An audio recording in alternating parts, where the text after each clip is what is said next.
नमस्कार मित्रों, गोष्ठी विद अतुल में आज आपका पुनः एक बार स्वागत है। और आज रचनाकार पाठ के अंतर्गत हम आपका परिचय जिस व्यक्तित्व से करवाने जा रहे हैं वे हैं अरुण अर्णव खरे। तो अरुण अर्णव खरे का जन्म 24 मई 1956 को अजयगढ़, पन्ना, मध्य प्रदेश में हुआ। भोपाल विश्वविद्यालय से मैकेनिकल इंजीनियरिंग में स्नातक और साहित्य की विभिन्न विधाओं जैसे कहानी, कविता और व्यंग में आपने देश भर में अपना नाम और पहचान स्थापित की है। 2 उपन्यास आपके प्रकाशित हो चुके हैं।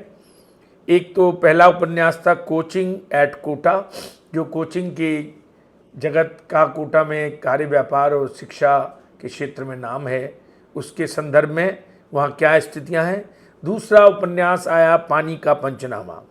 इसके अलावा आपके 5 कहानी संग्रह, Bhaskar Rao engineer, Charlie Chaplin ने कहा था, पीले हाफ पैंट वाली लड़की, मेरी कहानियाँ, और अंतिम कहानी संग्रह आया भी चयनित कहानियों के नाम से।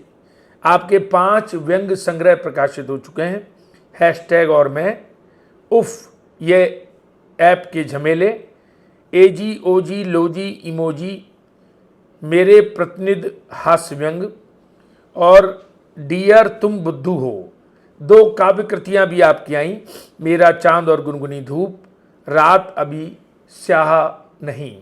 इस तरह से 2 दर्जन से अधिक कहानी संग्रह व व्यंग आपके शामिल रहे हैं अलग संग्रह में। खेलों पर भी आपने निरंतर बहुत लिखा है और 9 पुस्तकें खेलों में प्रकाशित हो चुकी हैं। इंडिया टुडे, आज जिंदगी, कथा देश, वागर्थ, कथाक्रम, नूतन कहानियाँ, कथा संवेद, रचना उत्सव, विभूम स्वर, अमर उजाला, दैनिक भास्कर, अट्टहास, मुक्तांचल, जनसत्ता, ट्रिब्यून आदि तथा विभिन्न पत्र पत्रिकाओं और वेब पत्रिकाओं में आपकी रचनाएं, कभी कहानी, कभी व्यंग और आदि प्रकाशित होते रहे हैं। साहित्यिक उपलब्धियों के लिए आपको शिक्षाविद पृथ्वीनाथ भान सम्मान, श्रीलाल व्यंग साहित्य सम्मान, फणीश्वर नाथ रेणु सम्मान, कमलेश्वर सम्मान, जयपुर साहित्य संगीति सम्मान, विविधा सम्मान आदि प्राप्त हो चुके हैं। इसके अलावा आपको व्यंग लेखन के लिए अट्टहास, वाग्धारा सम्मान भी मिल चुका है। अमेरिका और दूसरे मॉरिशस आदि देशों में आप काव्य पाठ कर चुके हैं। भोपाल में 2015 में, 2018 में मॉरिशस में संपन्न 10वें और 11वें विश्व हिंदी सम्मेलन में आपकी प्रतिभागिता रही थी और आपने वहाँ पर हिंदी की सांस्कृतिक विरासत शीर्षक से मॉरिशस में एक अपना आलेख भी पढ़ा था। कई वार्ताओं का प्रसारण आपके आकाशवाणी और दूरदर्शन से हो चुका है। तो लीजिए, आज प्रस्तुत है अरुण अर्णव खरे की एक कहानी जो खुद वो यहाँ पर प्रस्तुत करेंगे। गोष्ठी विद अतुल चैनल के साथ जुड़े रहिए और इसी तरह देश भर के नामी गिरामी रचनाकारों की रचनाओं का आनंद उठाते रहिए। अरुण अर्णव खरे। कहानी का शीर्षक है जाटर रिफिल पेन। रोज की तरह फेसबुक और व्हाट्सएप पर आए नोटिफिकेशन देखने के बाद दिलीप भाटिया ने अपना मेल बॉक्स खोला तो नैन्सी सहगल का दूसरा मेल आया देख थोड़ा परेशान हुआ। कल भी उसका एक मेल बॉक्स में था, लेकिन स्पैम मेल की आशंका में दिलीप भाटिया ने बिना खोले ही उसे डिलीट कर दिया था। आज फिर नैन्सी का मेल देखकर वह असमंजस में पड़ गया, खोल कर देखे या डिलीट कर दी। वह कुछ देर सोचता रहा। नैन्सी नाम उसे कुछ परिचित सा लगा। स्कूल के दिनों में उसके साथ नैन्सी नाम की एक लड़की पढ़ती थी। शायद वही तो नहीं, पर उसे मेरी आईडी कहाँ से मिली और इतने वर्षों बाद मुझसे संपर्क क्यों करना चाह रही है।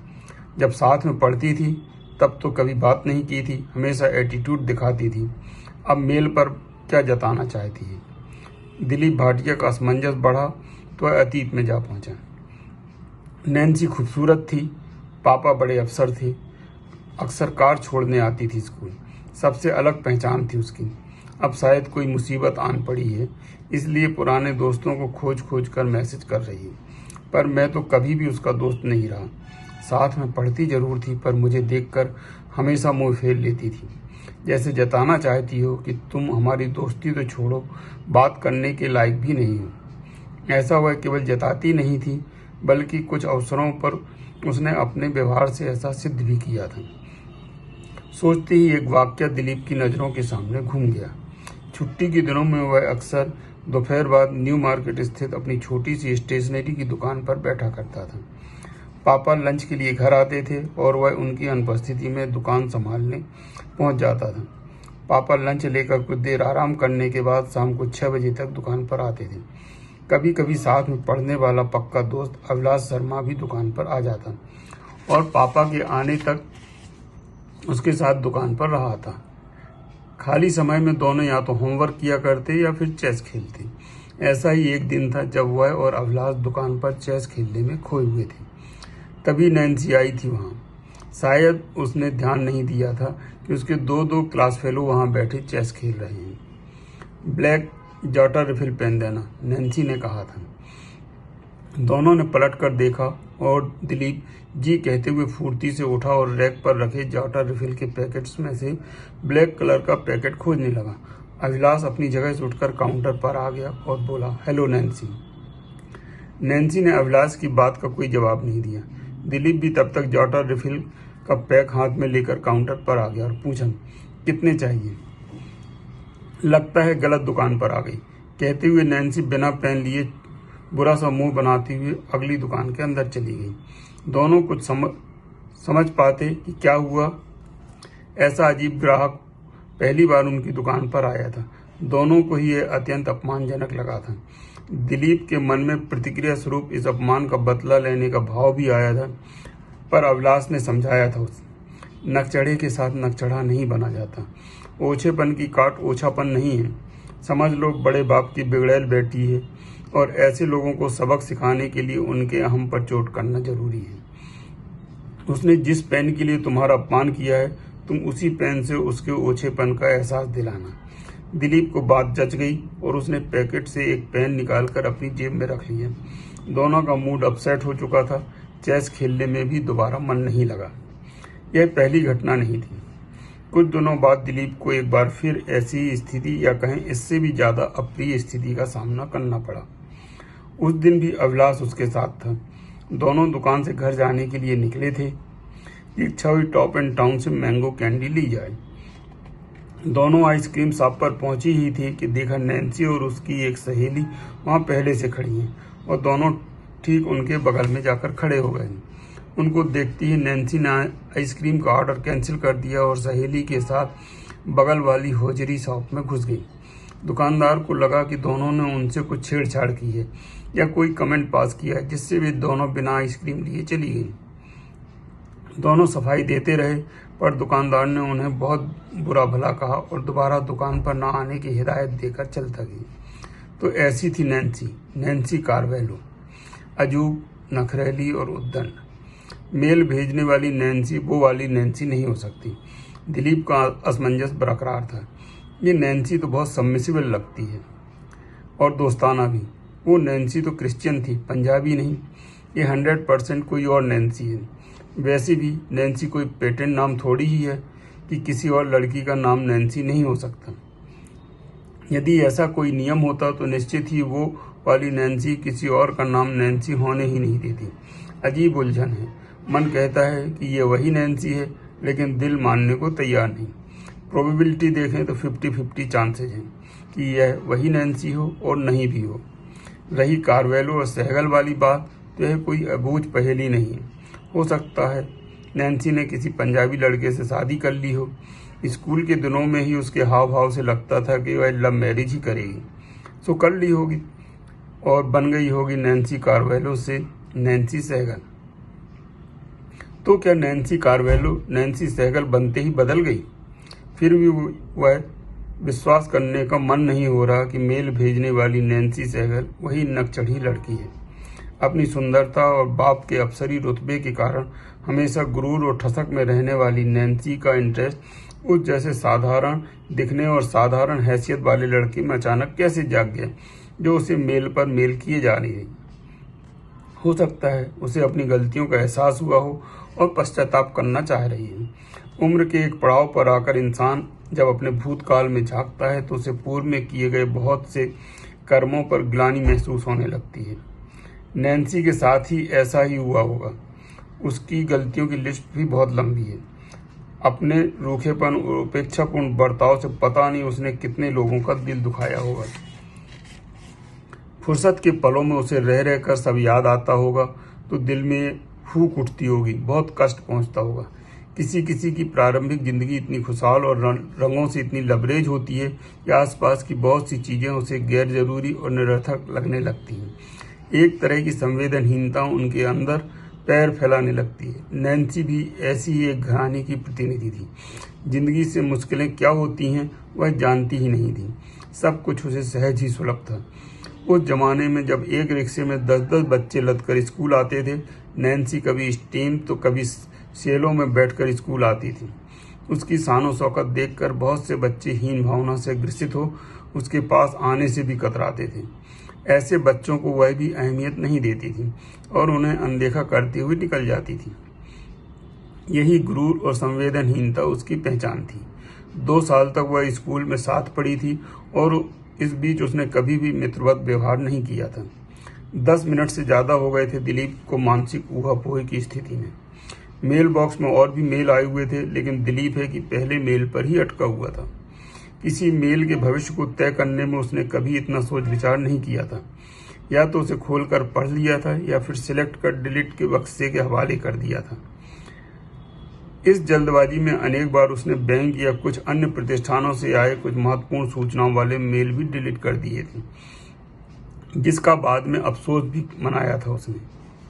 नैन्सी का मेल है, चाहे वह कोई भी हो, कार्वेलो या सहगल, उसे अनदेखा करना ठीक नहीं। यदि यह फिशिंग मेल भी है तो भी बिना खोले पता लगाना मुश्किल है। जीमेल के स्पैम मेल फिल्टर से बचकर मेन फोल्डर में आया है, सो स्पैम मेल तो नहीं ही है।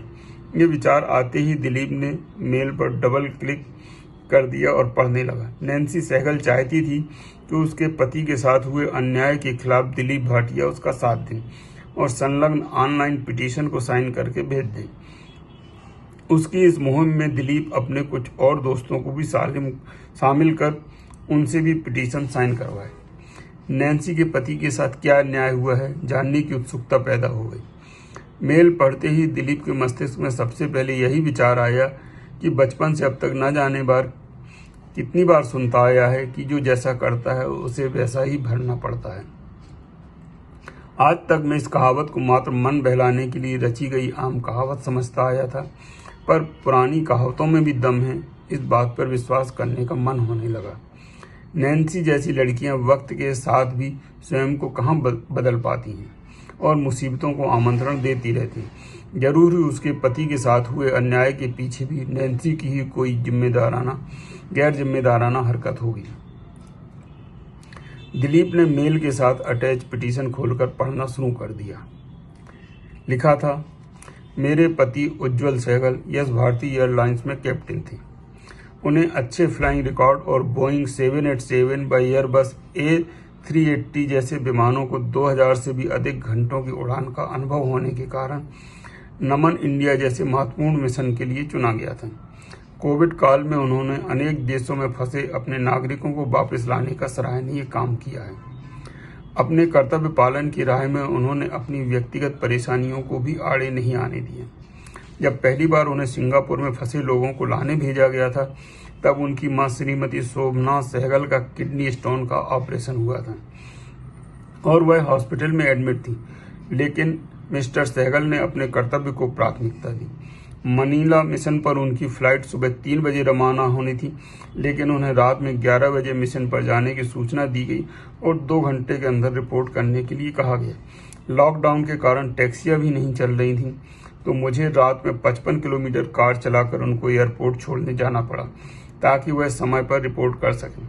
इसके बाद वह कुआलालंपुर, शिकागो, दोहा, फ्रैंकफर्ट के मिशन में भी शामिल है।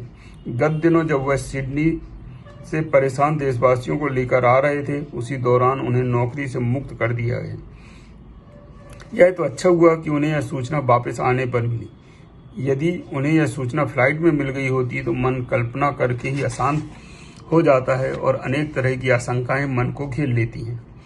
कोविड के कहर और 30% सैलरी कट के साथ काम करने वाले कर्तव्यपरायण व्यक्ति के साथ उसके नियोक्ताओं का यह व्यवहार मनमाना और गैर संवैधानिक है। उनके इस व्यवहार से पूरा परिवार सदमे में है। ऐसा निर्मम व्यवहार केवल उनके साथ ही नहीं हुआ है, अपितु 40 से अधिक कैप्टन व पायलट्स को अपनी नौकरी से हाथ धोना पड़ा है। इसके बाद एक अनुरोध था कि न्याय की हमारी लड़ाई में पिटीशन साइन कर आप साथ दीजिए। पिटीशन पढ़कर दिलीप को अच्छा नहीं लगा। कुछ देर पहले उसे जिस कहावत में दम नजर आ रहा था वही अब खोखली लगने लगी। नैन्सी के पति मिस्टर सहगल ने कम से कम 11 सैल्यूट वाला काम किया है। इस काम के लिए उनको नियोक्ताओं की ओर से प्रशंसा पत्र और विशेष पारितोषिक मिलना चाहिए था, लेकिन मिला टर्मिनेशन। ऐसे नियोक्ताओं से लाख गुना अच्छा तो मेरा मालिक है जिसके पास कारों की डीलरशिप है। पिछले 4 महीने में 4 कारें भी नहीं बिकी, फिर भी उसने अपने किसी कर्मचारी को नहीं निकाला और ना ही किसी की सैलरी कम की। बड़ी कंपनियों की बड़ी बातें, उन्हें किसी की परेशानी या रेपुटेशन से क्या मतलब। सहगल साहब कैप्टन हैं, करोड़ों का पैकेज होगा, नैन्सी भी जॉब करती होगी, फाइनेंशियली उन्हें ज़्यादा फर्क नहीं पड़ेगा, लेकिन टर्मिनेशन का दाग एक ऐसा दाग है जिसे कोई भी वॉशिंग पाउडर नहीं धो पाता। महामारी से निजात पाते ही एयर ट्रैफिक फिर सामान्य होने लगेगा और सहगल साहब को भी कोई ना कोई एयरलाइंस दोबारा जॉब दे ही देगी, पर उस मानसिक यंत्रणा का क्या जिससे वह इस समय गुजर रहे होंगे। शायद नैन्सी भी अनुभव कर रही होगी इस पीड़ा को। नैन्सी और पीड़ा। दिलीप कब से चाह रहा था कोई नैन्सी का गरूर भी खंडित करे, उसके स्वाभिमान को चोट पहुंचाए, कोई उसे नीचा दिखाए। आज उसे मौका मिल गया है नैन्सी को नीचा दिखाने का। नैन्सी उसके पति को न्याय दिलाने में उसका साथ देने का अनुरोध कर रही है। मैं अन्याय के खिलाफ इस लड़ाई में उसका साथ दूंगा और नीचा भी दिखाऊंगा उसे। यह विचार मस्तिष्क में कौनते ही दिलीप फुर्ती से उठा और लैपटॉप से प्रिंटर कनेक्ट कर पिटीशन का प्रिंट आउट निकालने लगा। दिलीप ने एक बार फिर पिटीशन को ध्यान से पढ़ा। वह उस पर दस्तखत करने वाला ही था कि अभिलाष की बात याद आ गई। वह कुर्सी से उठा और अलमारी में पिछले 20 साल से संभाल कर रखे गए जॉटर पेन को उठा लाया। इसी पेन के लिए अपमान किया था नैन्सी ने उसका। अब यही पेन उसके अपमान का बदला नैन्सी पर उपकार कर लेगा। पर यह क्या, दिलीप को अच्छा नहीं लग रहा है। जी कसैला हो गया है। दस्तखत करते करते हाथ रुक गए हैं। नहीं कर पा रहा उस पेन से पिटीशन पर अपने दस्तखत। उंगलियों से जाटर पेन फिसल कर टेबल पर एक और लुढ़क गया है। उसने जल्दी से दूसरा पेन उठाया और दस्तखत कर पिटीशन को लिफाफे में बंद कर दिया। लिफाफा पोस्ट कर वह बहुत राहत महसूस कर रहा है। आकर नैन्सी के मेल का उत्तर दिया। मैंने पिटीशन साइन कर पोस्ट कर दी है। अन्याय के विरुद्ध आपकी लड़ाई को मेरा पूरा समर्थन है। आपको जरूर न्याय मिलेगा। मेरी शुभकामनाएं। दिलीप भाटिया। 10 मिनट के अंदर नैन्सी का उत्तर आ गया। कहीं तुम वही तो नहीं, GM कॉन्वेंट में हमारे साथ पढ़ने वाले, न्यू मार्केट में जिसकी पेन की दुकान थी? दिलीप भाटिया। बचपन की नादानी में बहुत गलतियां हुई हैं मुझसे, और देखो मैं कितनी खुशकिस्मत हूँ कि किसी ने उन गलतियों को अपने दिल पर नहीं लिए। अभिलाष कभी मिले तो उस तक भी मेरी भावनाएं पहुंचा दें। अपना नंबर दो, तुमसे बात करनी है। नैन्सी कार्वेलो। नैन्सी के मेल को कई बार पढ़ा दिलीप ने और फिर जाटर पेन को टेबल से उठाकर डस्टबिन में डाल दिया। धन्यवाद। तो उम्मीद है ये वीडियो आपको पसंद आया होगा। वीडियो को लाइक करें और गोष्ठी विद अतुल चैनल को सब्सक्राइब करें, शेयर करें। इसी तरह जुड़े रहें हमारे साथ और रचनाओं का आनंद उठाते रहें। नमस्कार।